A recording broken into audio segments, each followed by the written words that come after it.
Hey, Ray Halbrook here with another Main Street Sports Extra segment here. We're here with Coach Sean Breeze of the Jefferson Bluejays boys basketball team. How you doing, Coach? Doing well. Thanks for having me. Appreciate it. Appreciate it. So we're going to recap last season a little bit here. You guys were 14-12 on the season. You ended the Class 3 District 3 in the second round against Pius. I believe your record right now is 1-2, correct? Right now, Well, we played a couple more games. We're 2-3 right now. 2-3. Okay, Yeah. perfect.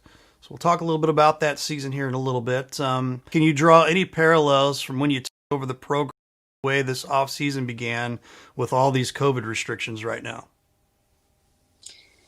Oh, it's just been a challenge, for everybody, for the players, the coaches. I don't. Our off season was kind of strange, different than any that we've had prior, and we didn't get a chance to get a whole lot in over the summer. So really, just kind of been learning day by day at this point, and still trying to figure things out. Yeah, and having your Jefferson Blue Jay football team make it to the state playoffs and go have a deep run. I'm sure that plays a little bit of a factor in getting your players over and getting them conditioned as well. Correct? Yeah, it really did, but that's a good problem to have. That was such a great run and fun to watch and be a part of, and that kind of success. The big hope is it just starts to kind of flow through all of the other sports too. So we got a little bit later start, but that's okay. We'll take that one. Perfect, perfect. You came over here from the Crystal City Hornets a few years back, and I guess the question here is: did you create any friendly rivalries between the Blue Jays and the Hornets based on the years of relationship created over time? Had a lot of good relationships over there with players, and it was a fun time. But once you move on, your focus changes. And as soon as I got to Jefferson, it was just how to get this program into the area that I my vision that I had for it. And so a lot of good people at Crystal City and had a lot of great years there, and really, really cherish all of those relationships and experiences. And I don't know where they are, but I do miss all those people. I still keep in touch with a lot of my former players. But it probably adds to the rivalry a little bit right now. Since you've took over, can you quantify an accomplishment or a point in one of the seasons here that you've been most proud of? Well, I really have been most proud of. We had talked before. We did have a district championship my first year here, and that was a great year and great experience for the school district as a whole. But I've really been proud of the kids. Getting a new coach is not easy for the players, and I've been proud of the way that they've responded. And we've had, this is my third year now, and the kids have kind of bought into some things that we're trying to, some ideas and philosophies. And so I've been proud of them and their ability to adjust and their willingness to adjust. Going back to losing some of that part of the season and whatnot, excuse me. Have you been able to bridge those lost hours and bring your team together in any situations here in such a short amount of time? It's been difficult. We haven't had a lot of practices together as a group. And once the football players got back, we've really tried to, we focus. It's difficult because we kind of missed the conditioning side of it, because we just jumped right into games. And so it's been a difficult balance, trying to balance what we lack condition wise and, getting ready for game plans and things. But that part's been tough, but the kids have just done a great job. Very proud of the boys, how quickly they've kind of gotten caught up to speed. Sounds great. Sounds great. Who do you see, or what do you see as an early strength for your squad, and what areas do you see room for growth and improvement? I think our strength is our athleticism. We are pretty athletic top to bottom, and we're a good defensive bunch because they're all so quick, and it's a strong group. Don't have a ton of size, not a lot of height, and we don't have a whole lot of shooters. So right now the challenge is going to be figuring out, the most efficient way to score the basketball. But we're going to rely on our defense to try to dictate the pace there, and as time goes on, we have a chance to get more shots up, then hopefully the scoring side will take care of itself. But right now, our strength is definitely our athleticism, and the kids have done a good job kind of embracing that. Great, great, great. Could you name some maybe up and coming athletes who may be poised to have a breakout season for your team, and maybe any incoming freshmen that could impact the season on the varsity squad? Well, we have a lot. Our team's a little different this year. Our varsity is only juniors and seniors, so at this point, we don't have any freshmen and sophomores up yet. I say that we had to play our first game this year without any of the football players against Hancock, and Mm, so we did have freshmen and sophomores step in for that game, and they did just a great job. Because it was an unfair situation to put them in, but other than that, right now our varsity is made up of all juniors and seniors, and the guys that played last year have done a good job kind of leading up to this point. And we're going to have to continue to get that leadership out of those seniors while the juniors still adapt. sounds great. Sounds great. Um, who are you looking this year court this season? Well, it's kind of leadership by committee. Like I said, really going to lean on the seniors to it, and especially, a lot of these football players, seniors on all the way down through freshmen, picked up such great experience through all of that success that they had this year. Certainly would like to pull off of that as well. But Cole Biot is he's our leading scorer as far as the returning varsity players go. He'll have to take a big role. One of our just natural leaders is Dawson Jacobak, who's a leader for the football team.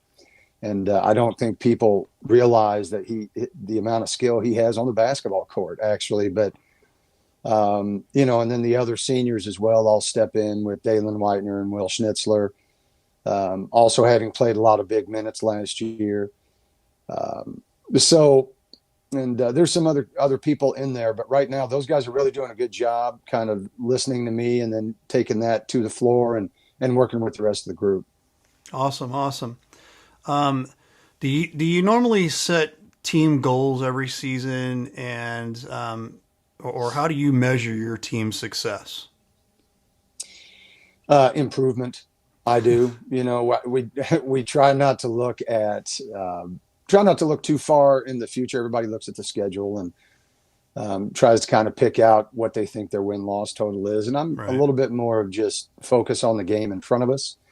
Um, but improvement, and especially in a year as unique as this one, not just with COVID, but with the varsity kind of getting a late start.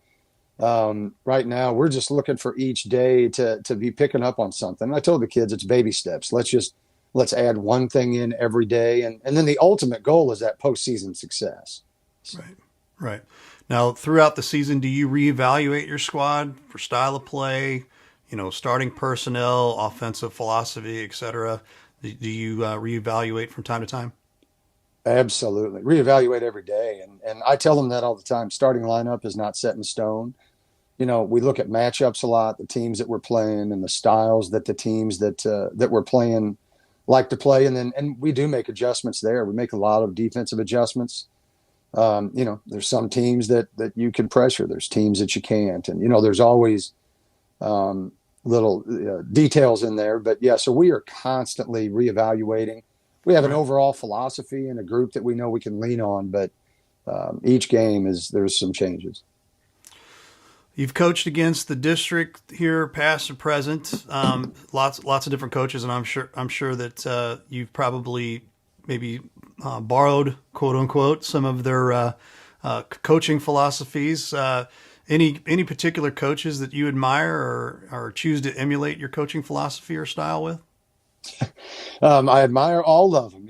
I'm always stealing stuff from other coaches. I'll watch and kind of see how they do certain things, maybe how they coach defense. I like to watch, Coach Valroy at St. Vincent. Like to try to imitate him on the sideline, and That's hard I to just do. I don't yell as good as he does. I know So and that. he knows that. Yeah, that's awesome. But yeah, I do. I communicate with a lot of coaches. Just about about not just techniques and about philosophies. And Coach Johnson is the head coach at Hillsborough. He and I talk a lot. But really, any coach I've ever worked with or against, I'm always kind of picking their brain and trying to figure out whatever's going to work best for us. Perfect, perfect. What is it that gets you pumped during a game? Is it a big steal, maybe a role player having a hot streak, or maybe a player that's in a slump trying to grind it out? What is it that gets you pumped during a game?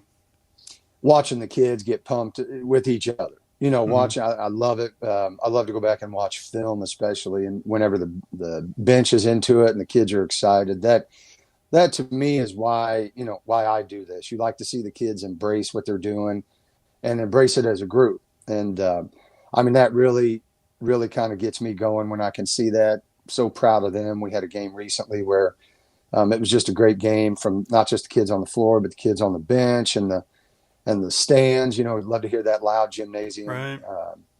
Love to see that. But we try to kind of, what gets me pumped is defense is always a focus of ours. And whenever you ask them to do something and they do it and it works, that's always exciting as well. So Awesome, awesome.